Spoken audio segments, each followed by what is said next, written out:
Yung gilid nyo po yung linya ng right.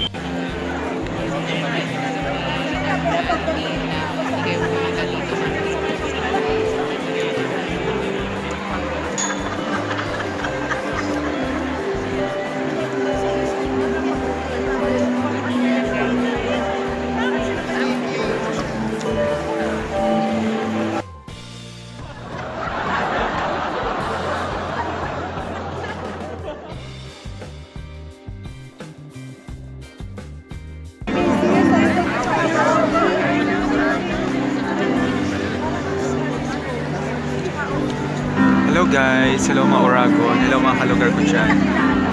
Andito kami ulit ngayon sa The Peace Bay area dito sa BICC. So it's a Sunday routine na namin ni Mrs. Yung mag-worship sa ating Panginoon, and this is the place na kung saan mas naiintindihan namin at saka mas nararamdaman namin yung presence ni Lord. The Peace Bay area, I mean the Peace, it gives you like a combination of the Christian faith at the same time how you deal with your life. So I will keep you posted later. Sisimula na po siya.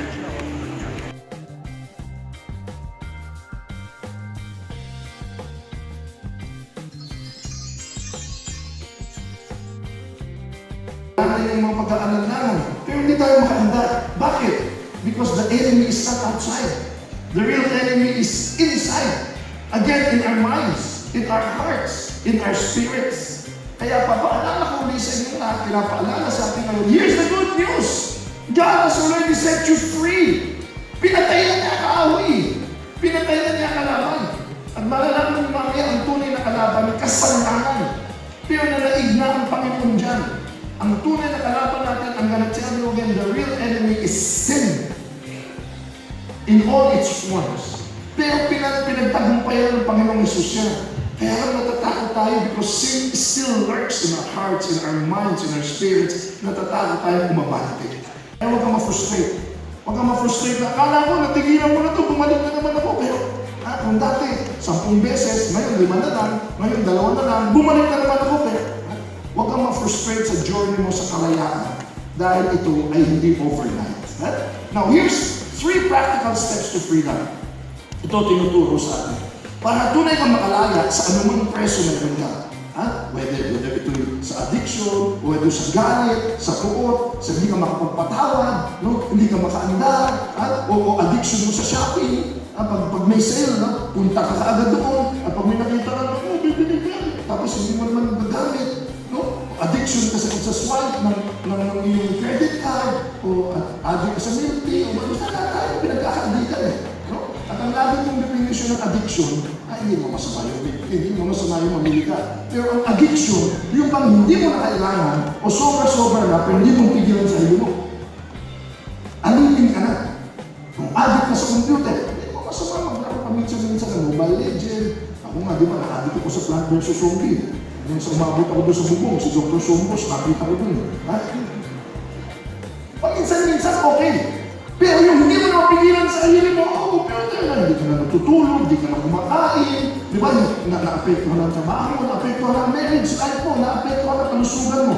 Kapatid, addiction na lang. Huwag ka nang magpalusot na, hindi, minsan naman ito. Minsan, 8 hours a day, minsan, at least may tulog pa naman ang konti. Addiction na yan. Kaya para ka makaalis dyan, ito ang 3 steps. Are you ready? A, B, C. Sabihin nyo, A, B, C. A, B, C. Admit, believe, and create. Nabatid, para ka makalaya sa preso, aminin mo muna nasa preso. Para ka makalaya sa kasalanan, aminin mo muna may kasalanan ka. Kasi kung hindi mo aminin yan, wala kang subukan nyo naman pumunta sa doktor kasi may sakit ka.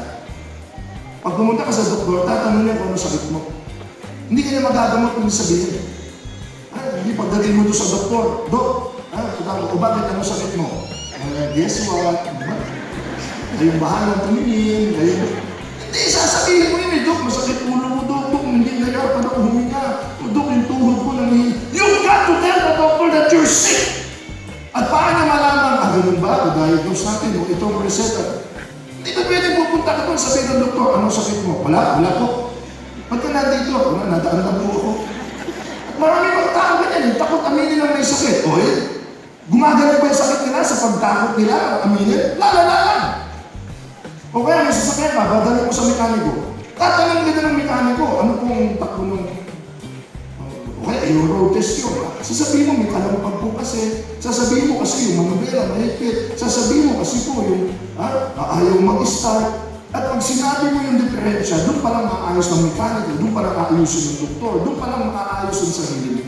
Pero ang totoo ng napakaraming tao, ayaw aminin na may diferensya sa buhay. At ang gagawin niya para hindi niya aminin, magtututuro. Ang linaw na may addiction sa babae, ang linaw na may addiction sa drugs, ang linaw na may addiction sa alcohol, ang linaw na may addiction sa utang o sa shopping. Pero ano sasabihin na, uy, tigilan mo na, ay, hindi ko kasalanan ko. Kasalanan ng magulang ko nito. Kasalanan ko ng teacher ko, ng grade 2 ako. Kasalanan nito ng mga kapitbahay ko. Bili kasi sila ng bili. Siyempre, napapagaya ako. Pahintuin mo sila, hinto din ako. Turo tayo ng turo. Ayaw natin sabihin, oo, kahinaan ko ito. Napakarami ko na nakitang tao, including me, na hindi aandar pag hindi namin. Tsaka lang umandar ang buhay. Tsaka lang nakalala nung sinabing kailangan ko ng tulong dahil meron na dapat ayusin sa buhay. Amen? Unang sikreto, aminin. Hindi mo sa kagabi mo, aminin. Aminin. Pero bakit mo aaminin? Ito ang gandahan ng pag-aamin. Kasi naniniwala ka, believe that God already freed you.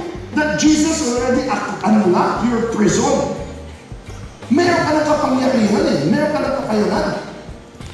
Kaya pinakita ko kanina yung escalator eh. May kakayanan ka umanda. Binigyan ka ng Diyos sa kapangyarihan ng paa, ng isip, ng desisyon. Iniisip kasi natin hindi ko maamin kasi hindi na ako makakaalis din. Nalubog na ako sa utang. Nalubog na ako sa babae. Nalubog na ako sa alak. No! Walang hindi kayang baguhin ang Diyos sa buhay mo. Whether utang, whether sakit, whether masamang ugali, kayang baguhin ng Diyos sa buhay mo. Katunayan, binago na yan.